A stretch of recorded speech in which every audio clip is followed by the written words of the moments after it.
And we are live, guys. How's everybody doing in the comments? How you guys doing? What's going on, Bruce? What's going on, Peter? How you doing, bud? Will, how you doing? How you guys doing? What are you guys all wearing? I'm wearing that little Casio, getting ready to go to work here for the evening.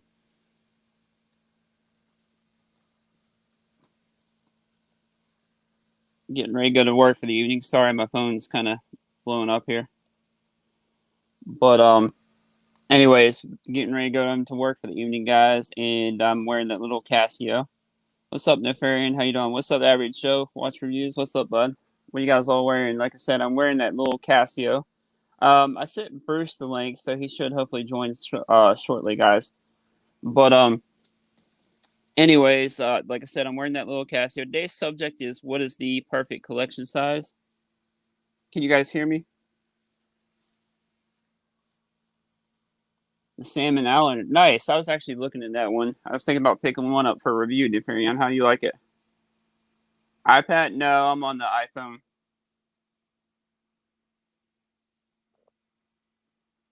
We're in the Signum Abalone Dow. Nice. Nice. That's awesome, man. But congrats on reaching 4,000 subs, Joe. That's awesome. What's up, Will? What's up, Thomas? How you doing? Nice. What is it? 38 mil, I think. 39 mil. What's going on, Ken? How you doing, bud? But like I said, today's topic is the perfect collection size. What is the perfect collection size? I don't really have a certain number in mind. Do you guys have like a certain number? I know there are some of us that are lucky enough to be able to do one watch and be done. I know they're not really considered collectors though. I feel like as far as the perfect size, I feel like 5 to 7 would be perfect size. I feel like 5 to 7 would be a perfect size. You have one watch for kind of every day of the week. Then you have, as Random Rob says, G-Shocks don't count. You have your G-Shocks, your little quartz Casios and stuff like that that don't count. You can wear to work and everything. But I feel like 5 to 7. What's up, Nama? Hey, Roy the Tiger. But I feel like 5 to 7 is almost like the perfect size. What would you guys agree? What's up, Chaz from the Berg? How you doing? I said I sent Bruce the link, so I don't know if he'll be able to join or not. Ah, there he goes. What's going on, Bruce? Not much, Chris. How are you? Not bad. Not bad. Just getting ready to go to work here in a little while. Figured, like I said, trying to do the 4 p.m. slot time here. Cool. What do you think's the perfect size? I don't know. I think it's different for every collector. I mean, I have more than, I don't know, 15 watches probably, but my rotation is really just, 5. Okay. What are your main 5? The bluesy, of course, huh? The Bluesy, my Speedy, my Doxa, my Seiko, and just recently the Zelos. Okay. Nice. Nice. I have I would say about 3 to 4 right now that I mainly rotate in and out of. Believe it or not, I've been wearing that little W217 a lot lately. Oh, nice. Light little watch. William Rizzo saying 41 to 42 for him. Average Joe is saying about 30 to 30, 35. He lost count. How's it going, Hotsy? Hello, guys. It's Thomas Burnett saying he agrees that 5 is a great size, not too many for a core collection. Right. He said, I feel like 5 to 7. Because in that way, they actually get kind of wear time, I feel like. Because if you get too large of a collection, then you're almost kind of forcing yourself to wear more. Right.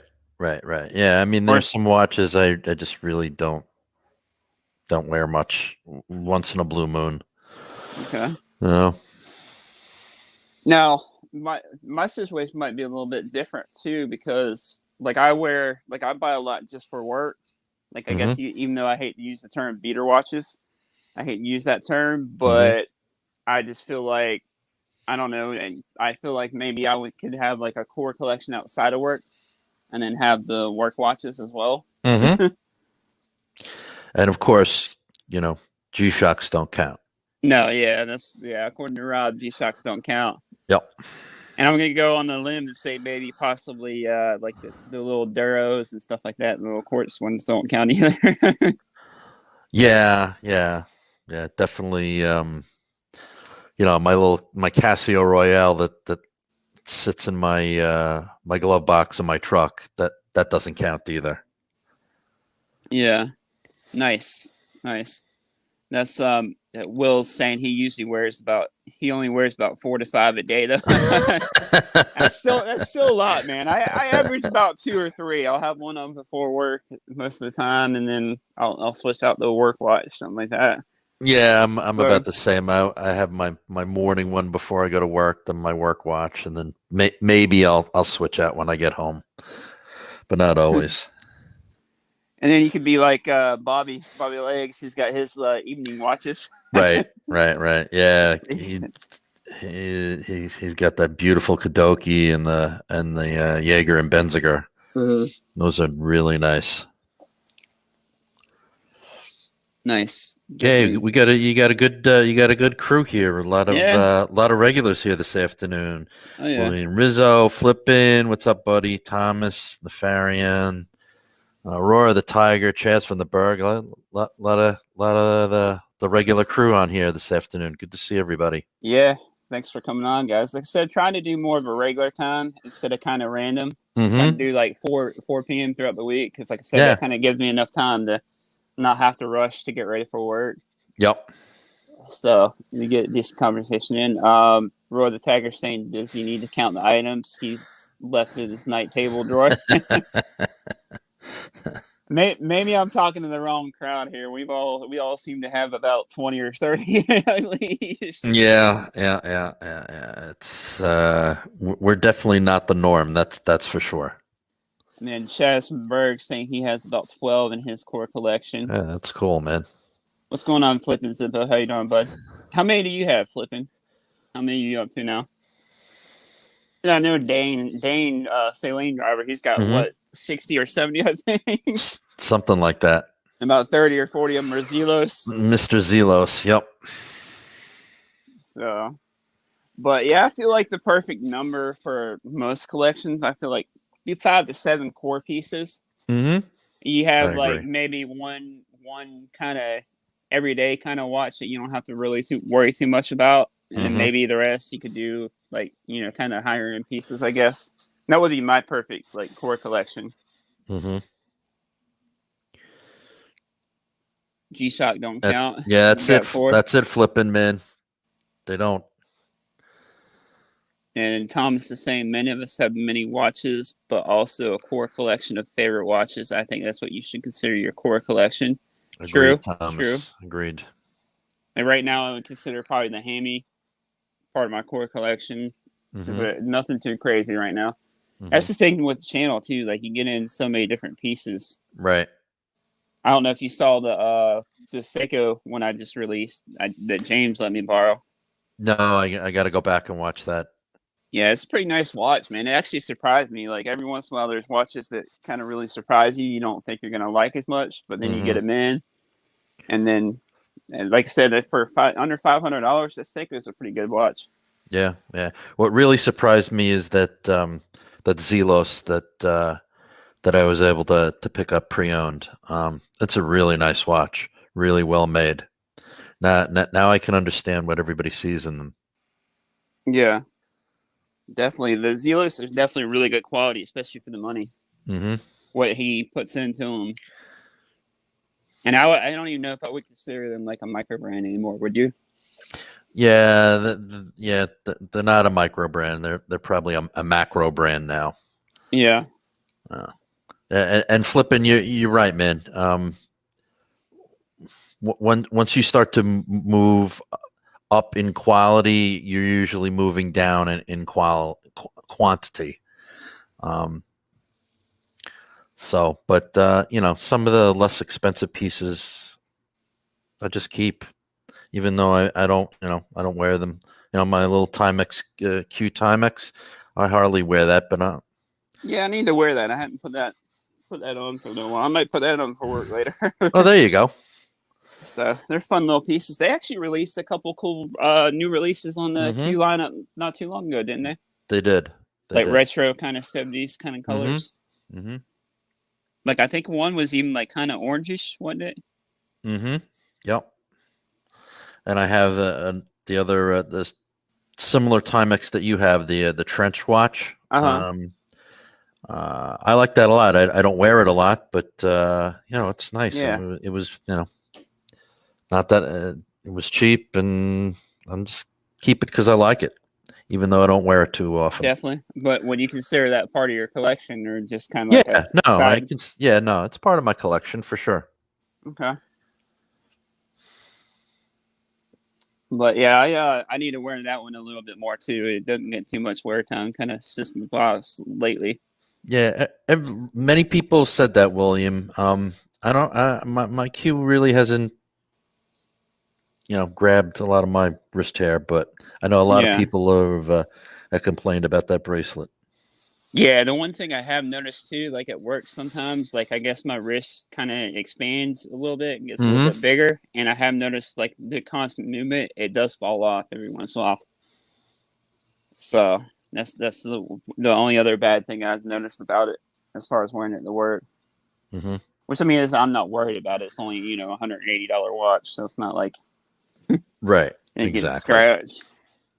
But yeah, I feel like I said, 5 to 7, I think is kind of a perfect kind of core collection. Wouldn't you Mm-hmm. say? Now, Yeah. would you be the type that would collect just divers, or would you consider just like one of every type you have to collect, like tick the boxes, so to speak? I'm more of a tick the boxes kind of a guy. Not everybody's collecting journey is different. If you love divers or if you love Mm-hmm. chronographs and that's what you just want to, you know, you know, there's some guys with amazing collections of just Speedmasters or just Seamasters or whatever. I kind of like to collect, what I like, but it's definitely my collection is more diver heavy than anything else. But I like chronographs. Hopefully, be getting a GMT back in my collection again, Mm-hmm. and buy what you love what you buy. That's what I go by. Definitely. Like I could see probably 3 divers mainly in the collection. It used to be the 50 fathoms, but I think the CQ kind of pushed that out because I kind of really like the new CQ. Mm-hmm. I could Yeah, it's a see great watch. I can see that the Super Ocean Heritage 2, of course, I missed that one, Mm-hmm. and then the Planet Ocean, the White Dial with the orange ceramic bezel. Mm-hmm. I can see those 3 being part of the core collection. Okay. Hey man, and we at Nefarium, we all go through that stuff. Yeah, You want to take depending on your collection, I can totally understand you being diverted out. But yeah, that's the wonderful thing about this hobby is that you can shift from divers and look at field watches or chronographs or there's so much diversity. definitely. And I have noticed, I don't know if it's just because I'm getting a little bit older, I am a little bit more drawn to dress watches than I used to be. Mm-hmm. Like I'm starting to look at them a little bit more. Mm-hmm. Which a lot of them now you can kind of wear casually too, like that little Seiko. You throw on different strap, whatever. Depending on how versatile it is. Yeah, I mean, there's no hard set fast rules anymore. Yeah. No, there are guys that wear Pateks, and t-shirts and shorts. So Definitely. it's about what makes you happy. Definitely. And like I said, I think a lot of them you can kind of dress down too, like you said. Mm-hmm. So especially like areas like Miami, Vegas, and all that. A lot of the guys there kind of wear all that high end stuff. Yeah, it's just wearing a leather strap when it's hot out isn't that I don't enjoy because it just gets Yeah. it gets too much.